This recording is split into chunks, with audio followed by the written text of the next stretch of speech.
So 2022 has officially begun. Happy New Year's, everybody, and I hope you guys are having a great beginning to 2022. I hope you guys are following through the resolutions. If you made a resolution, whether it's losing weight, whether it's drinking more water, whether it's, I don't know, talking more to a close friend of yours that you haven't reached out to in a while, I don't know.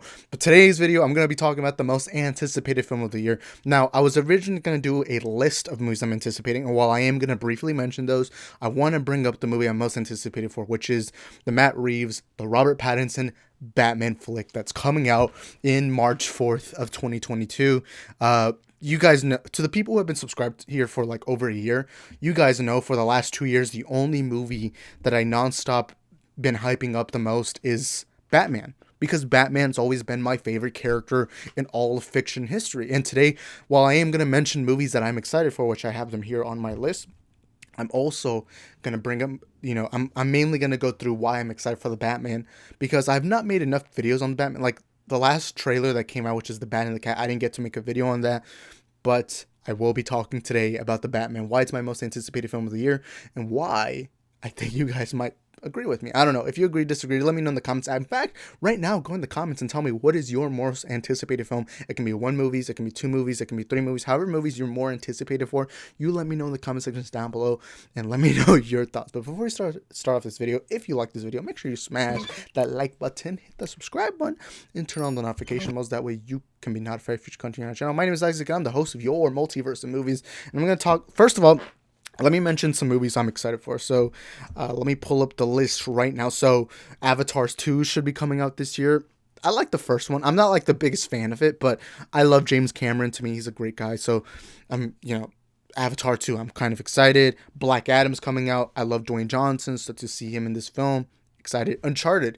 I've never played the Uncharted games, but my closest friends, or at least one of my closest friends, he loves the Uncharted games, and he keeps telling me all about the Uncharted games, and I've always found them intriguing, but I'm not a gamer that much. Like, I don't really keep up much with video games, so to me, it's kind of hard to do that, but he's told me what Uncharted is about, and to see Tom Holland come in with Mark Wahlberg, I'm excited for Uncharted. Doctor Strange in the Multiverse of Madness. In fact, I actually recently got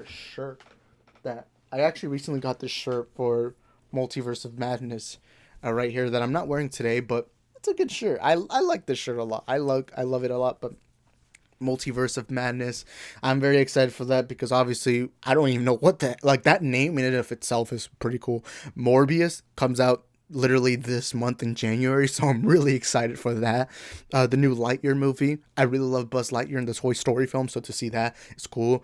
Jurassic World Dominion, another film that I'm excited for. I didn't like Fallen Kingdom, I'll admit that, but I do love the first Jurassic World, and I love the original Jurassic Park movie. The original Jurassic Park movie is in my top 20 films of all time, so I love Jurassic Park, and to see this ending of a franchise is pretty cool.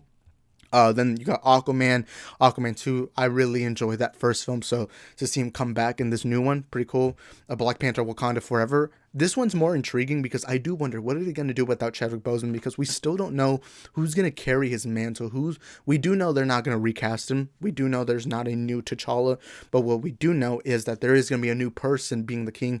I know a lot of people are assuming Letitia Wright is going to, as Shuri, is going to be the main leader. I've always thought that was a dumb idea, silly idea, but hey, they could go with that. Thor Love and Thunder. I'm excited for that, because I love Thor Ragnarok. Thor Ragnarok's in my top 5 favorite Marvel Cinematic Universe films. And then you got Spider-Man Across the Spider-Verse, which the original Into the Spider-Verse. Oh, it sounds good. I'm not going to go pick it up, but I have my copy of Spider-Man Into the Spider-Verse down there. But Into the Spider-Verse, to me, is my favorite Spider-Man film besides Spider-Man 2. And yes, I consider it better than Spider-Man No Way Home. But to see Across the Spider-Verse Part 1, interesting. What other movie? Well, I mean, there's obviously a lot more movies. So Super Mario Brothers movie comes out this year. I'm more intrigued because of the casting they had. They had Seth Rogen, Key from Key and Peele, Anna Taylor-Joy. They have Chris Pratt. They have Jack Black. They have Charlie Day. Like, that cast in and of itself is interesting. And you got the Flash movie. Obviously, I'm excited for that, to see Michael Keaton's return as the Caped Crusader. There's more movies. But really, those are movies I'm excited for. But the one I'm mainly excited for is the Batman, because I've said this a long time ago. When the first teaser for the Batman, and you can go find that video on my oldest videos, but the original Batman trailer, the one with the Nirvana song, I consider that to be the best teaser trailer I've ever seen, because I do think trailer editing has improved massively in recent years. And that first teaser for the Batman was just so good. And then the second trailer comes out, and I think that's the best trailer I've ever seen in my life. The Bat and the Cat trailer was really good too. All the promotion to me feels essentially what I've always come to love about Batman. So Batman, ever since I was a kid, has been my favorite character of all time. I mean, there was a time where Spider-Man was my favorite, but Batman for the last 6, 7, 8 years has been my favorite character. Seeing different versions of him, whether it's the Christian Bale version, whether it's the Michael Keaton version, Ben Affleck, the Arkham games, the comics, the animated series. I love Batman. Batman to me has always been a character that I've come to grow and love, because to me the character of Batman has always been about a character who triumphs over trauma. And to me, he's kind of a role model to orphans, to people who feel like they have nothing left fighting for, especially when you suffer such a massive loss. Because look, the truth is, Bruce Wayne died in that alleyway the day his parents were gunned down right in front of him, murdered cold blooded. That day, Bruce Wayne died, but that day, the Batman was born. That's the story of Batman. And seeing all these stories, all the ideas for the Robert Pattinson Batman film, I cannot believe, like, the red filter. And the thing that intrigued me from the very beginning, before the trailers ever came out, because this movie I've been keeping up with it ever since Ben Affleck, back when Ben Affleck was supposed to be starring this film and direct it. I know a lot of, Ben Affleck fans. Look, Ben Affleck's my favorite Batman of all time. Let me say that right now. But I see a lot of Ben Affleck fans boycotting this film, saying that this movie deserves to be Ben Affleck's. I'm like, dude, I don't care. I just want to see good movies. I don't. But I mean, I don't.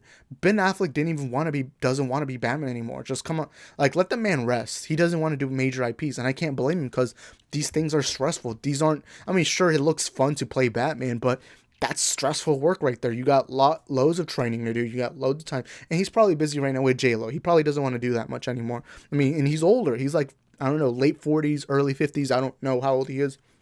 And it's like, you can't blame the man for not really wanting to be the Caped Crusader again. And I'm fine with Pattinson coming in and taking that place. And Matt Reeves, to me, the Planet of the Apes trilogy, with the way he was able to make that happen, you got Rise of the Planet of the Apes, you got Dawn of the Planet of the Apes, and then you got War for the Planet of the Apes, which to me is an amazing trilogy. I remember the minute Matt Reeves got brought into this project, I said to myself, if he's able to get me to fall in love with an ape like Caesar, then imagine what he can do with my favorite character of all time, which is the Batman. And I love how they're going with this detective kind of style film, because one of the things I always found cool about Batman wasn't just his action, but it was that detective side of him, how intelligent he is, how he's uncovering things throughout the film or throughout the stories. And I cannot wait to see that during the film. And the action in the trailers, I know a lot of movies nowadays, or not nowadays, but action movies for like a long time, they like to shaky cam. They like to do shaky cam, or they like to kind of pin it real quick so that way they can get as much action without actually really doing the action. I know a lot of movies love doing that, and look, I can't blame doing action is hard. It's a really difficult job in filmmaking, but I love how in the Batman trailers, it's like Matt Reeves wants that camera to stay as still as possible. He wants you to capture the action, especially that beating down scene where you just see him right there. And the audio, the sound, it looks like we're getting this darker side of Batman. To me, the best thing about Batman is he's flawed. He's not perfect. He's not your perfect hero. He's not morally correct. He's flawed. He's still broken. He's a kid still suffering from trauma. He's basically still that 8-year-old kid who saw his parents murdered in cold blood. And I love how Matt Reeves and Pattinson, it seems like they're uncovering this story about a guy who's still trying to fight that trauma. It's still like he's struggling with that. And I love that. And the Riddler, Paul Dano, I love Paul Dano, especially in the movie There Will Be Blood, which I still think Daniel Day-Lewis, that was his greatest performance ever. And to me, Daniel Day-Lewis is the greatest actor of all time. And to see Paul Dano now come in to play as Riddler, I love how they've shown the Riddler. The Riddler isn't just this basic, oh, I'm going to destroy Gotham kind of villain. No, he's more like, I'm going to prove the corruption in this city, including you, Bruce Wayne. And he has these riddles, these puzzles. And I love how they turned him into like kind of like the Zodiac Killer. I'm not sure if you guys are familiar with the story of the Zodiac Killer, but he was this guy who would like send cryptic messages to the police. No one was able to ever uncover him. I think it was until last year or this year. I think it was last year where finally, after years and years of years, they finally found out who he was. He was dead already by that point. But the Zodiac Killer was this interesting story of a guy who would like send cryptic messages and murdered people. And I recommend you guys go do some research on finding out the Zodiac Killer. But it feels like with the Riddler, they're doing that exactly. It looks like they want to make him kind of like a Zodiac Killer. They want to make him a symbol in Gotham. They want to make him that guy who's going to prove the corruption in the city. And I love that. And I love how the story looks like Bruce Wayne. Bruce Wayne doesn't even want to be Bruce Wayne. He wants to be Batman. In the story, you can see that. It seems like he's kind of ignored that. You see how sleep deprived he is. In fact, I've heard Matt Reeves say that this Batman's sleep deprived. He's psychopath, and I've always believed Batman's not perfect. And I love Christian Bale's Batman, but one of the little issues I've had is Batman was always way too perfect in that film, which is why I still think Ben Affleck's my favorite, because Ben Affleck was flawed too. Ben Affleck was a guy who's still suffering from that trauma even 20 years after being Batman. And Pattinson, it seems like he's struggling with that too. It seems like every fight he has is personal. You know, heroes typically in their fights, they don't take it personal. It's just they stop one bad guy, send him to jail. But with Pattinson's Batman, it looks like he's genuinely, personally trying to hurt them as much as he can. And I love that. Everything looks so good about it. And that is why it's my most anticipated film. I know a lot of Snyder fans are like, oh, but that should have been Ben Affleck's film. Guess what? It's not. So just move on. I mean, don't move on from the Snyderverse if you don't want to. Obviously, Zack Snyder's Justice League, I have a deep love for that film. And Batman vs. Superman, I love it. Man of Steel, I love. And look, I love the Snyderverse, and I would love to get it restored. But I want to go enjoy this Batman film, because at the end of the day, I'm a bigger DC fan than I am than I am a Zack Snyder fan. At the end of the day, I don't care if Zack Snyder's directing. I don't care if Ben Affleck's starring in it. What I care about is make a good film. And the Batman, if in March 4th, if you see my review and say, let's say I say that's my favorite movie of all time, you should not be surprised, because I loved the trailer so far. To me, it captures essentially everything I've always loved about the character of the Batman, and I cannot wait to see it. It's been a long time since we've had a Batman movie in theaters. Justice League was probably the last one, which was 2017. Very excited. I mean, I guess Lego Batman, you could say that, and he was in the Lego movie, but I don't count that. But anyways, guys, thank you guys for watching this video. Thank you for indulging with me today to let me talk to you about Batman, because I love Batman. But anyways, thank you guys for watching. Hope to see you guys next time. Peace.